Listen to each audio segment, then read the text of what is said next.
Waosan cariyos alaming lelembut kanthi judul Luwak Kalung Janur. Kaserat dening Bapa Suryadi WS. Wilujeng midhangetaken matur nuwun.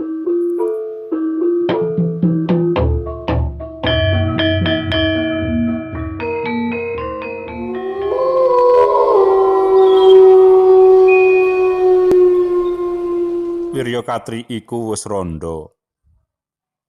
Anak-anake ya wis padha bebrayan dhewe-dhewe. Dadi dheweke wis ora duwe tanggungan kulawarga. Nanging dasare wong ora gelem nganggur lan ora kepingin dadi sanggane anak, malah yen bisa kepingin njajakake putu-putune. Mula pakaryane dadi bakul dawet keliling tetep dilakoni. Bangun bubar subuh wus wiwit masak legen. Gawe santen. Cendol adate wis digawe sore bubar ngisak. Esuk biar dagangan dawet sak pirantine wis komplit plit. Kalebu mangkok-mangkoke.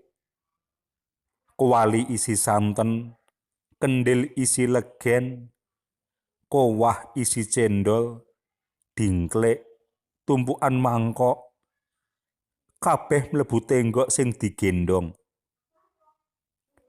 Tangan nyangking timbo isi banyu. Wanci srengenge mlethek, Wirya Katri mesti wis mangkat saka ngomah arep ngiderake dagangane menyang desa ngadesa. Wirya Katri wis duwe jadwal. Dina Senin lan Kemis ider nyang desa-desa Iring Wetan. Dina Selasa lan Jemuah ider nyang desa-desa Iring Kidul. Rebo lan Setu nyang desa-desa Iring Kulon. Ahad idere nyang Iring Lor, nggon desa sing akeh pegawene. Rehne dong prai dines, yen Ahad mesti podong eneng omah. Mula kerep mborongi dawete kanggo sebate sing lagi nglumpuk kabeh.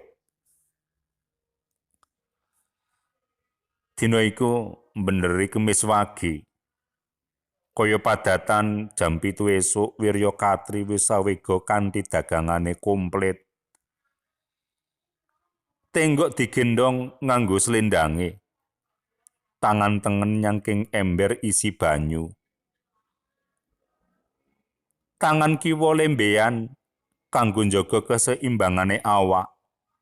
Terus lumaku miturut jadwal. Mangetan. Nadyan arahe mengetan nanging desa-desa sing diambah ya dijadwal maneh. Yen dina Senen dheweke ider ing desa-desa sisih kidul. Wiwit Ponalan, Sutan, Kragan, Senden, Kujon, Keringan, Kalangan, lan Gulan. Yen dawete durung entek, minger ngidul terus balik ngulon liwat Kendilan. Canden, Krajan, Gaten, terus mulih. Layan Kemis dheweke ider ing Jetis, Panasan, Kerten, Jembul, Mbulurejo, Sambar, lan Sabrang Lor. Yen dawete isih durung entek, dheweke minger ngalor terus ngulon liwat Wonosari, Majekan, Brongkol, Ngarengan, Prigi terus mulih. Mangkono iku ajeg. Senadyan digawe jadwal sing ajeg supaya para pelanggane padha niteni. Sengaja digawe jadwal sing ajeg supaya para lengganane padha niteni. Ing dina Kemis wage iku Wirya Keliling wiwit njetis, panasan lan sateruse kaya adate. Antarane jam 11 dheweke mlebu desa Samber. Atine rumangsa cuwa lan gumun. Ider dawet nganti jam 11 kok babar pisan ora ana wong nukoni. Mongko hawane garing kaya ngene. Ungsume wong padha gampang ngelak. Isih ana pengarep-arep ing Samber. Ana desa iki adate dheweke laris. Sabab masyarakate wong-wong gelidikan. Tegese pegaweane padha gelidik utawa buruh. Ana sing tukang batu, tukang kayu, laden tukang, utawa buruh serabutan. Dadi ajeg nyekel dhuwit. Nanging maneh-maneh wirya gela. Wis ider wirawiri ing lurung-lurung Samber. Oleh tawa ya banter cumengkling. Ewadene dawete kepeksa durung payu. Dawet, dawete Mbok Wirya Katri. Rasane seger, arum tur legi. Nanging meksa ora ana wong tuku.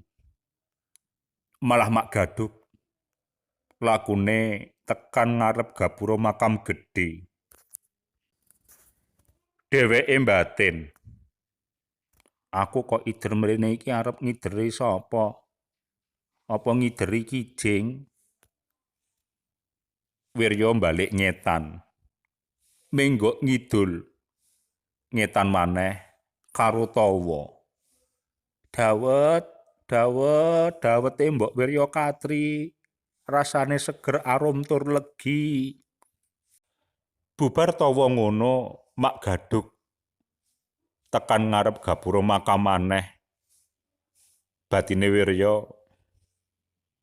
lah kok bisa tekan kene maneh ki mau kepiye?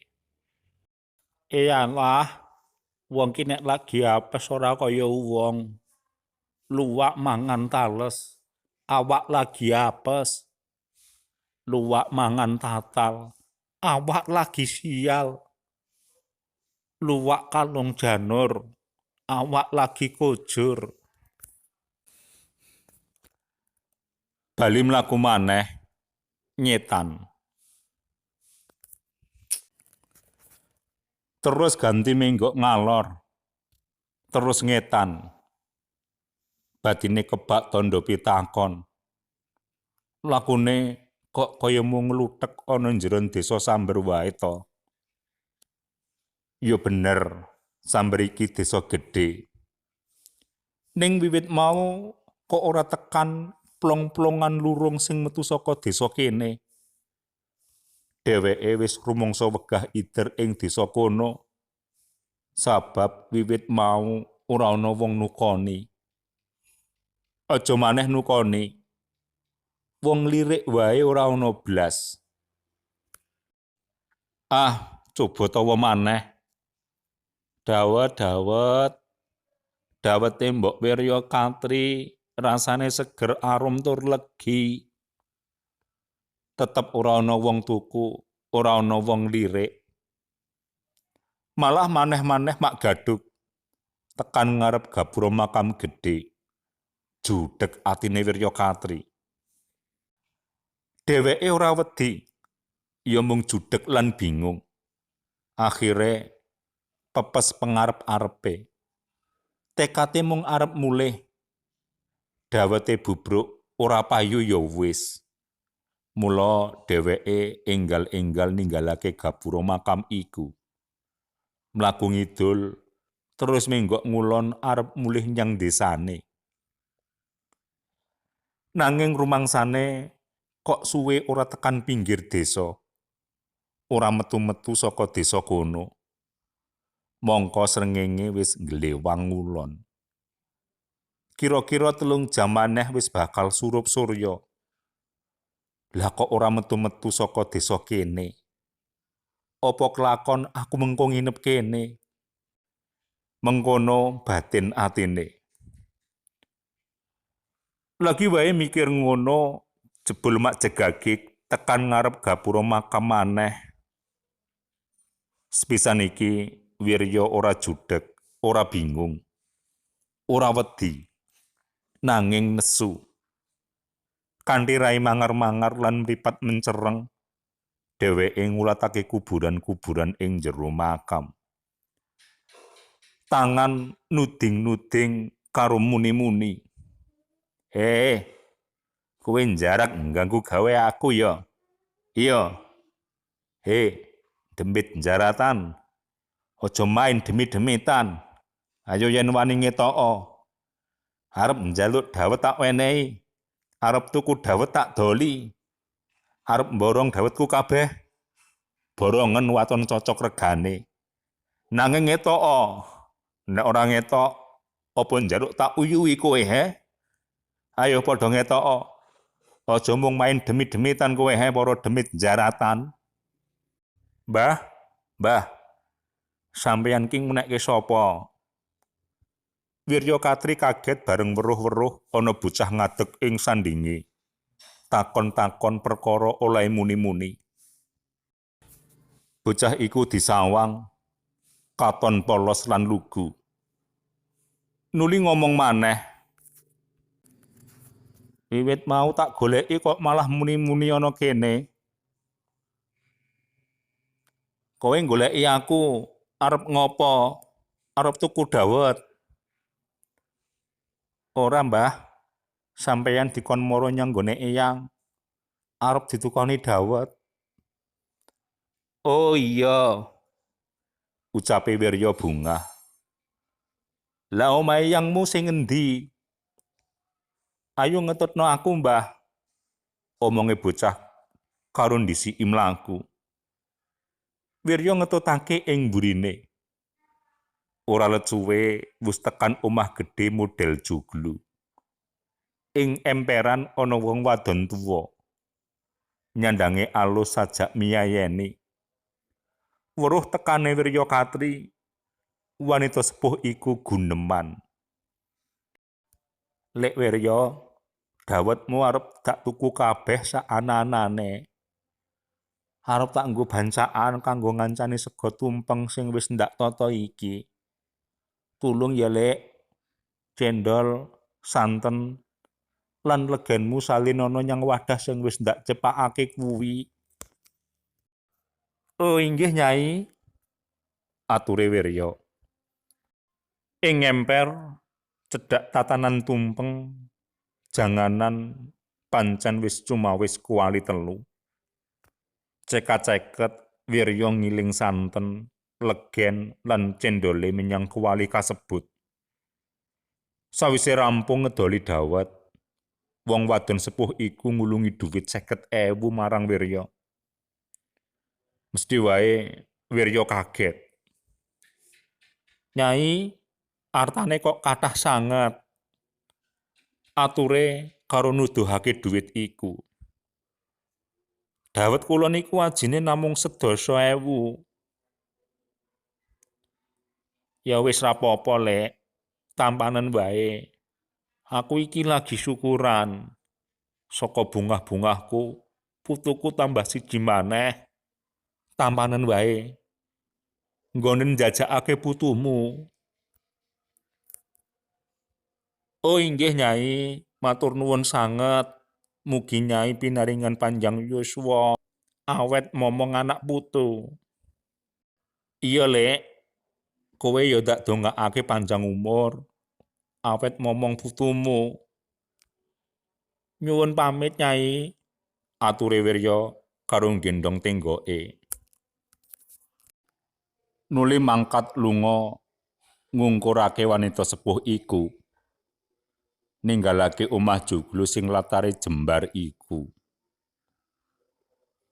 Lagi wae metu saka cempuri omah joglo, mlangkah gapura, kepethuk Mas Guru Latip sing pas lagi liwat kono.